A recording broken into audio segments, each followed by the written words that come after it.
Good day. Today we are going to discuss the stresses under uniformly loaded circular footing. This is just a continuation of the stresses beneath the corner of a rectangular footing, where we consider here the stress along the vertical axis of symmetry. So as you can see in the figure, we have now this circular footing, and this is now its top view, where its width is just equal now to the 2 times the radius of your circular footing, which is denoted by this R subscript O. Okay, so we have here also the point O, which is the center of the circular footing, and we have now this actually this is now our small r, and this is now our differential radius here, shaded by this part of this element, where we refer this shaded region here as the differential area, with this differential radius from here to this point. Okay, and we also have now this differential angle theta with respect now to this radius of this circular footing, and this is now the front view of the circular footing, having this uniform pressure of Q. And then with respect now to this uniform pressure, we have now this differential portion here of this uniformly distributed pressure, which is Q, small q, times this differential area. Okay, so we have now this radial distance with this small r, and we have now this point P, in which our we need to calculate the vertical stress now at this point P. Okay, so we have now this formula for this vertical stress sigma z, which is now equal now to this uniform pressure small q times this quantity here, 1 minus the z cube over the squared of the r o squared plus z squared raised now to the 3 halves, or simply we have now this sigma z over the small q equal to 1 minus this quantity here, 1 over 1 plus r sub o over z raised to the squared, and raise this one all to the power of 3 halves, which is then this quantity here, this 1 minus this one, is just our influence factor, denoted by this I subscript z. Okay, so proceeding, we have also this influence diagram for the vertical normal stress at various points under a uniformly loaded circular area by Foster and Alvin in 1954. So as you can observe, we have now in the vertical axis, we have the depth z over this r subscript o, and then in the x-axis we have now the influence value denoted by this I subscript z, and this one is multiplied by 100 now, meaning if we get a value of 10 here, so each I sub j is just we divide 10 by 100 to get the I sub z, or the influence value. And also for these curves here, we have numbers 10, 9, 8, 7 until it reaches now to 0. This is just our ratio of your small r over the r subscript o, which is our radial distance over this radius rather of this circular footing, r subscript o. So this is now a simple illustration and drawing of this circular footing with this orientation for the depth z with this radial distance r, and we have also now this uniform load q, and we have now this circular footing at width b, which is equal now to 2 times the r subscript o. Okay, so proceeding directly now to our sample problem number 1. We have this water tank is required to be constructed with a circular foundation having a diameter of 16 meters. So take note, our R sub O here is already 8 meters, okay? And founded at a depth of 2 meters below the ground surface. The estimated distributed load on the foundation is 325 kilonewton per meter squared. And assuming that the subsoil extends to a great depth and is isotropic and homogeneous, determine the stresses. Sigma z at points. First, z equals to 8 and your r is just equal to 0. Second is z is equal to 8 and your r is just equal to 8 also. Third, z is equals to 16 and your r is just equal to 0. And your fourth is z is equal now to 16 where your r is just equal to 8 meters, where r is the radial distance from the central axis. And use the influence diagram below to calculate the influence factor I, and neglect the effect of the depth of the foundation on the stresses. Okay.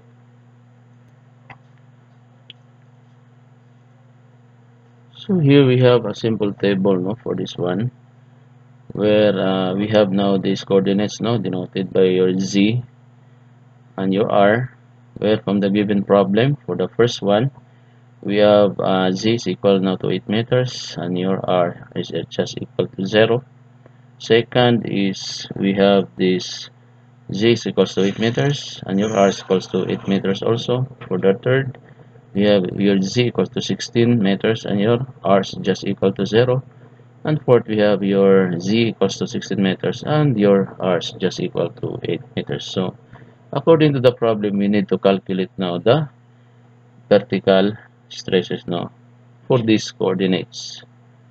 Since we are bounded to use this influence diagram here at the right side now of the screen, so we need to determine now the depth of this z over the r sub o is 1, and the ratio of our radial distance small r over the r sub o, which is here. So in order for us to get this value of the influence value of I subscript z, so we have this I here, which is referring now to the I subscript z, and then we just calculate then the vertical stress. Okay, so your vertical stress will then be the I times your uniform pressure, actually, which is given, the estimated distributed load in the foundation is given at 325 kilopascal. So okay, by this, first we have now this z, which is equal now to 8, divided by our r sub o is just equal now to 1/2 of the diameter. Diameter is 16 meters, so our r sub o then is just equal to 8 meters. Okay, so 8 divided by 8, so this could be equal now to 1. Okay, 1.0. And for this one, z is also 8, so this is also equal now to 1.0. For this one, z is 16, so 16 divided by 8, so this is equal now to 2.0. Same also for our fourth coordinate, which is 2.0. And for this ratio of the radial distance r over the r sub o, so actually based on the problem, our r here is just 0 over 8, so it is equal now to 0.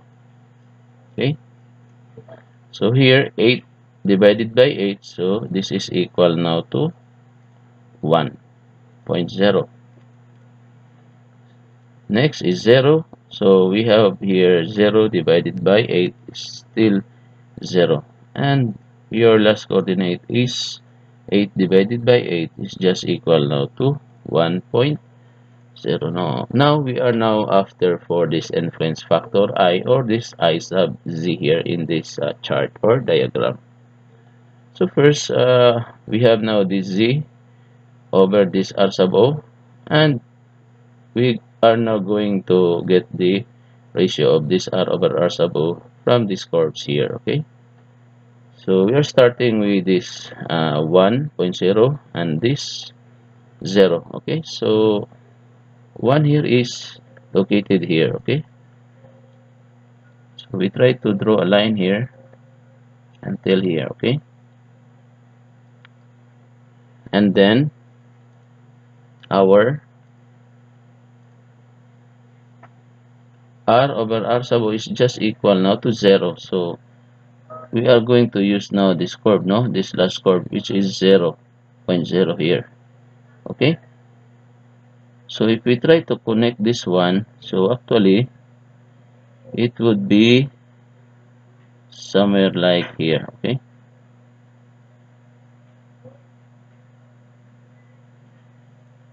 So we just estimate this one, no?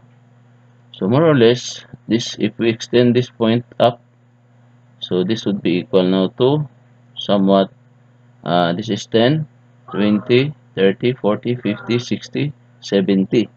So 70 divided by 100, so we have this 0.7 here, okay?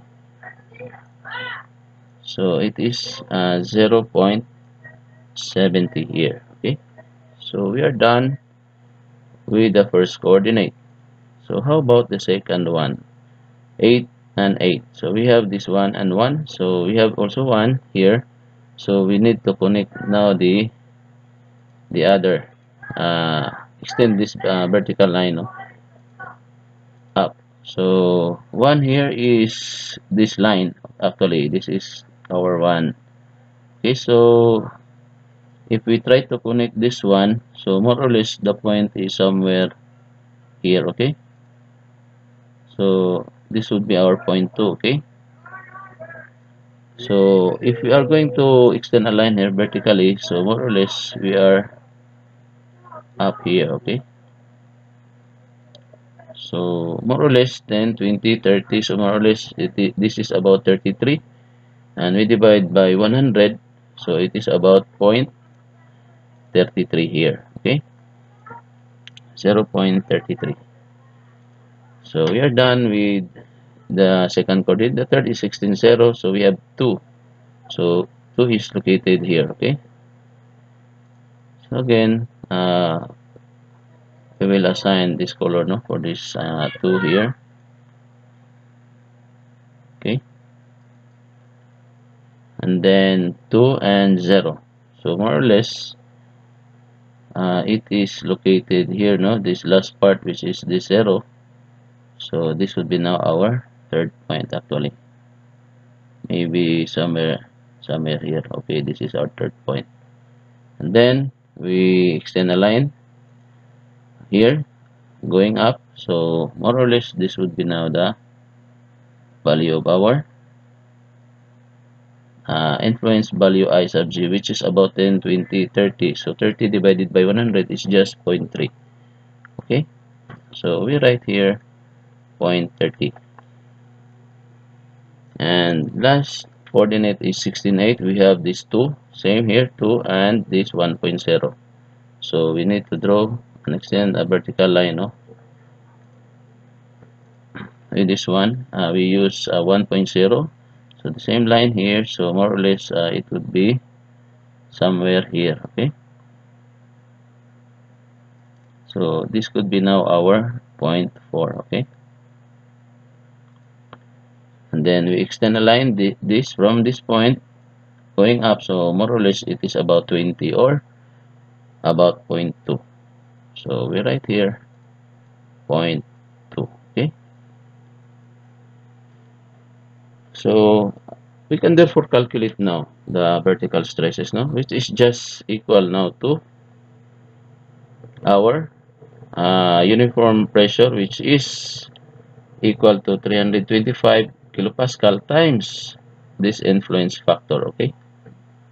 So if you are going to multiply this 0.70 by 325, so our value for the vertical stress rather for the first coordinate is just equal now to 227.5, okay, kilopascal.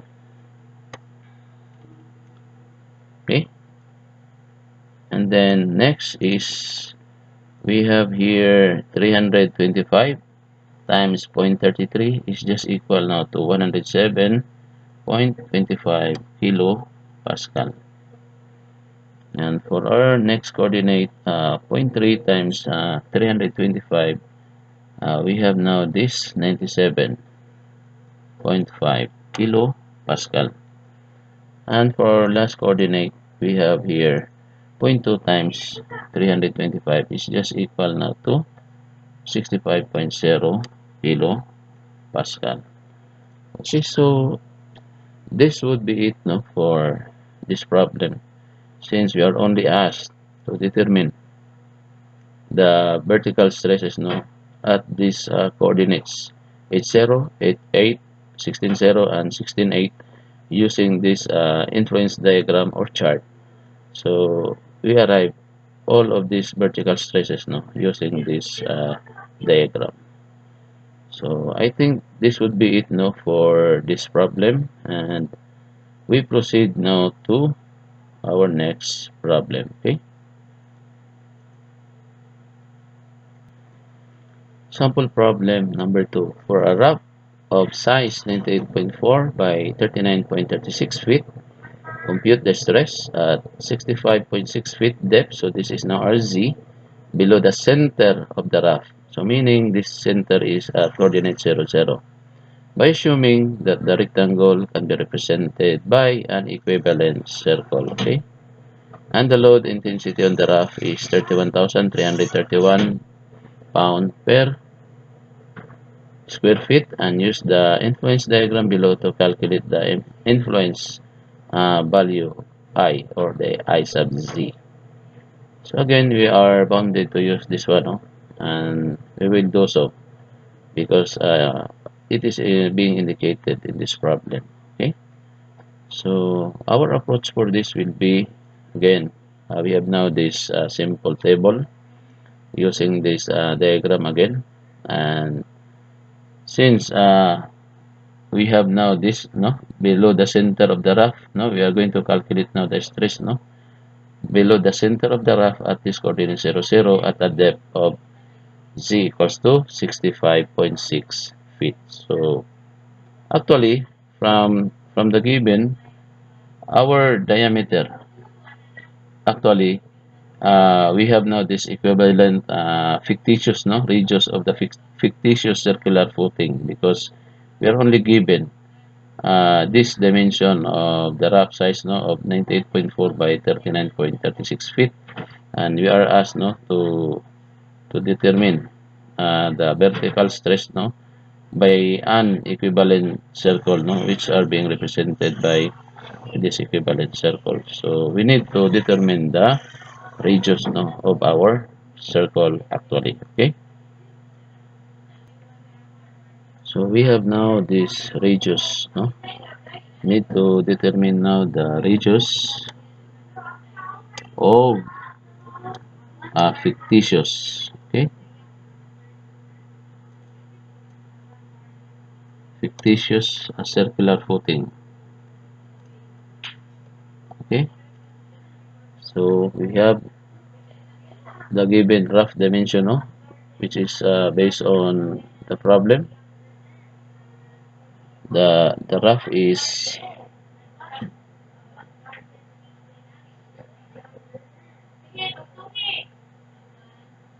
the rough foundation is having this dimension of 98.4 by 39.36 feet. Okay, so we need to determine now the radius of this fictitious circular footing. So therefore we can say for a circle we have now this pi r squared, which is just equal now here to pi r sub o squared, which is equal also now to this 98.4 times 39.36. Okay, so we can get now the value of our radius here as equal now to 35.12 feet. Okay, so after this one, Actually, the depth no is given. Our depth z is just equal now to 65.6 feet. Okay, and you are only asked to compute the stress no at this 65.6 depth below the center of the raft. Okay, and we have now this intensity of the load no, which is our q, which is equal now to 3,133 pound per square feet. Okay, so from here, since we are going to use this influence diagram, so we need to find this z over rho and also this r over the radius r sub o. So from here, our z is just equal now to 65.6. Okay, and then our r sub o is just equal also to this 35.12. So actually we can determine now this z over r sub o. When you calculate no, this would be equal to 65.6 divided by 35.2 is equal now to about 1.9. And this r sub o, since according to the problem no, we are going to compute the stress at 65.6 feet depth below the center of the raft, meaning there will be no radial distance. So 0 over this r sub o is just equal now to 0. Okay, and now we are going to determine this influence factor based on these values of z over r sub o and this r over r sub o. Okay, so from here we have now this 1.9, maybe somewhere like here no. So we just estimate this one and then here. Okay, and then we have now this 0. So this is now our 0 no. So if you are going to estimate now, so more or less our point is somewhat located here. Okay, at this point. Okay, so this would be now our point. So if we extend a line from here going up is more or less we have now this. Okay, so about our influence factor is about this 10, 20, 30 divided by 100. This is about 0.3. Okay, okay. So calculating now our vertical stress using this influence factor of 0.3, and we multiply this one with 3,133. So we have now this value of our vertical stress equal now to about 940 pounds per feet squared. Okay, so this would be it no for this problem no, using the influence diagram or chart, and then this is just as simple as this actually. So this would be it no for this problem regarding this uh, stresses under uniformly loaded circular footing. And thank you very much no, for listening and watching for this topic, and please uh, try to read also my references for more information regarding our succeeding topics by Murthy, Budhu, Tomlinson, and by Brahadas no. And do not forget also no to like, subscribe, and share for more updated videos no in our succeeding discussions. And thank you very much once again for listening and watching, and God bless and stay safe.